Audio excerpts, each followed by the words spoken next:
श्री हरिवंश गुरुदेव।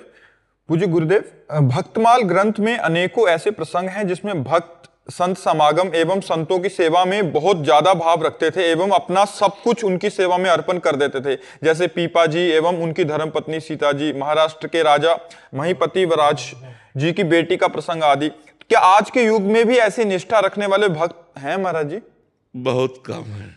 जैसा देखा गया, एक दिन पीपा जी और सीता सहचरी जी चीदर चिदरानी जी के दर्शन करने के लिए गए।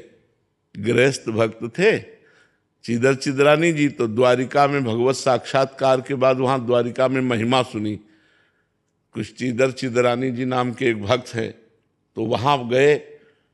अब वो ऐसे महान भक्त थे कि सब कुछ उनका संत सेवा में जा चुका था। मतलब यहाँ तक कि खाने के लिए भोजन भी नहीं था। वो भगवत आश्रित निरंतर नाम जप, और एक वस्त्र चीदर जी के शरीर में फटा पुराना धोते और एक नया वस्त्र चिदरानी जी के शरीर में था। चीदर जी ने देखा पीपा जी और सीता सहचरी आई, बहुत ही एकदम विकल हो गए कि इतने बड़े महान संत हमारे पास आए। मिले, खूब आनंद से बैठे। चीदर जी घर गए अंदर और चिदरानी जी से कहा, आज संत विमुख जाएंगे, क्योंकि हमारे पास कुछ है नहीं, बाजार में कोई उधार देता नहीं, कुछ नहीं है जिसको हम बेच सके, क्या करें।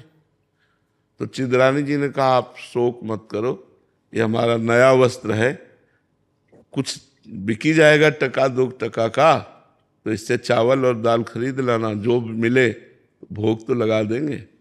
वो प्रसन्न हो गए। एक ही वस्त्र था तो बाजार में बेच दिया।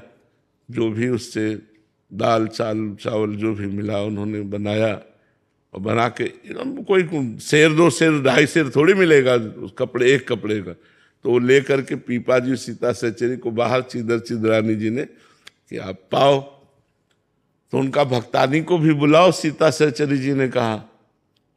तो उनका नहीं, रहने दीजिए भक्तानी को आप। तो वो मैं लिवा के लाती हूँ। अंदर गई तो आंखों में आंसू और मुख में भगवान नाम, और रसोई में बैठे हो भगवान का चिंतन करके कि भगवान आप बड़े कृपाल हो। ऐसी स्थिति में भगवान की कृपा वो देख रहे। सीता सहचरी जी गई और उनका भक्त रानी, तो आप तो निर्वस्त्र हैं। तो उन्होंने आंख उठाई और कहा, हमने सुना था कि आपने द्वारिकाधीश का दर्शन किया है, तो हमारी आकांक्षा थी कि जब आप मिलोगी तो भगवान की रूप माधुरी का वर्णन करोगी। क्या इस नाशवान शरीर के विषय में प्रश्न किया, नंगा ही पैदा होगा, अगर नंगा ही मर जाए तो क्या फर्क पड़ता है। समझ गई घर की स्थिति देख करके कि ये वस्त्र बेच करके पीपा जी के पास गए और बोले कि हमें लग रहा था कि हम महान भक्त हैं, राजपाट छोड़ करके टाट पट्टी लगाकर भगवान का भजन करते हैं, लेकिन आज हमारा वो भी अभिमान दूर हो गया, क्योंकि हमसे महान भक्त निकले जिन्होंने हमारे स्वागत के लिए अपने तन का वस्त्र बेच दिया। ऐसे भक्तों के जो उदाहरण आते हैं, अब मतलब ऐसे ऐसे उदाहरण आते हैं जो दिमाग में काम ही नहीं करेंगे, दिमाग में ही काम नहीं करेंगे कि ऐसा कैसे हो सकता है, ऐसा कैसे हो सकता है। एक अब सीता सहचरी जी महान भक्ता, एक वो जब जाती थी तो एक सामान लेने, तो एक दुकानदार गलत दृष्टि से, रानी थी, पहले रानी थी तो कोई साधारण थोड़ी, अनुपम रूप, और फिर अब भजन में लगी थी तो और रूप प्रकाशित, तो गलत दृष्टि करता। वो अपनी दृष्टि से देख कर सब जीव हैं, अलग अलग चिंतन। एक दिन पीपा जी कहीं गए हुए थे और संत मंडली आ गई और कुछ था नहीं पवाने के लिए। सीता सहचरी जी ने सोचा आप क्या करें, तो उनको याद आया कि वो जो बनिया था वो गलत दृष्टि से देखता था। गई उसके पास और कहा, आप हमारी तरफ आकर्षण की दृष्टि से देखते थे, आपका गलत विचार हमें लगा। तो पहले तो घबराया, तो कहा नहीं नहीं, मैं इसलिए पूछ रही हूँ कि अगर हमारे पास संत आए हैं और आप संतों के लिए भोजन की व्यवस्था कर देंगे तो आपकी जो इच्छा होगी वो मैं राजी हो जाऊंगी। अब तो वो घी चीनी सब सामान दे दिया, गई पकवान बनाया और अच्छे से संतों को पवाया। जब संत पा चुके तो उस समय पीपा जी आ गए। पीपा जी ने सीता सहचरी से पूछा, हमारे पास तो कुछ था नहीं, संतों को क्या पवाया। तो उनका अपने को बेचकर। पीपा जी के आंसू आ गए उन्होंने कहा धन्य है जो तुम्हारी जैसी हमको मित्र मिली, पत्नी मिली। अब बैठो हमारे कांधे पे, मैं तुम्हें ले चलूंगा उसके पास।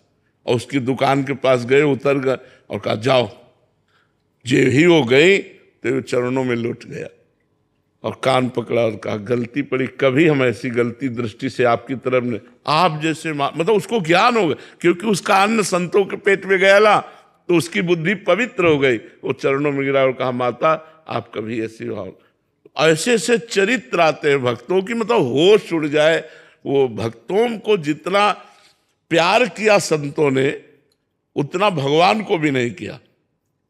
एक बार एक भक्त के घर में ठाकुर जी विराजमान थे। धीरे धीरे वो सब संत सेवा में लगता गया और संत जन आते गए जहां श्रद्धा देखते। तो कल के लिए कुछ नहीं था, तो भक्त ने ठाकुर जी से कहा, अष्ट धातु के थे, कहा कल अगर संत आ गए और व्यवस्था नहीं हुई तो हम आपको बाजार में बेचे आएंगे, ध्यान रखना। संत भूखे नहीं जाएंगे, या तो आप व्यवस्था करो, लेकिन कल हम आपको बाजार में बेचे आएंगे, ठाकुर जी से कहा। मतलब ठाकुर जी से भी बढ़कर संतों को प्यार, मोते अधिक संत कर लेखा। कलयुग है, मुझे लगता है होंगे, भगवान की सृष्टि है, पर ऐसे मतलब ऐसे बिरला ही कोई होगा, नहीं तो बहुत कठिन है, बहुत कठिन है। जो भक्तमाल में, जो रसिक अनन्यमाल में भक्तों के चरित्र में आता है, ऐसा कोई बिरला ही होगा जो संतों से ऐसा प्यार करे। नहीं तो, और जो संतों से प्यार कर ले गया वो भगवान को अधीन कर लेगा, वो भगवान को अधीन, क्योंकि भगवान के ही भाव से तो संतों से प्यार किया जाता है। तो संत भगवान की कृपा से मिलते हैं, अगर उनकी सेवा बन जाए तो भगवान की सेवा साक्षात बन गई। कहा जाता है कि भगवान को अगर पाते देखना है तो संतों को पवाओ, भगवान संतों के मुख से पाते हैं, भगवान संतों के मुख से पाते हैं। तो संतों की सेवा के जो भक्तमाल में उदाहरण है होगी, क्योंकि भगवान की सृष्टि है, होंगे ऐसे, पर बहुत बिरले होंगे, कोई ऐसे बकाया ऐसे नहीं होंगे। ऐसा दे देना कुछ वो बात अलग है, लेकिन प्राण न्यौछावर कर देना, सर्वस्व न्यौछावर कर देना, ये बहुत कठिन बात है।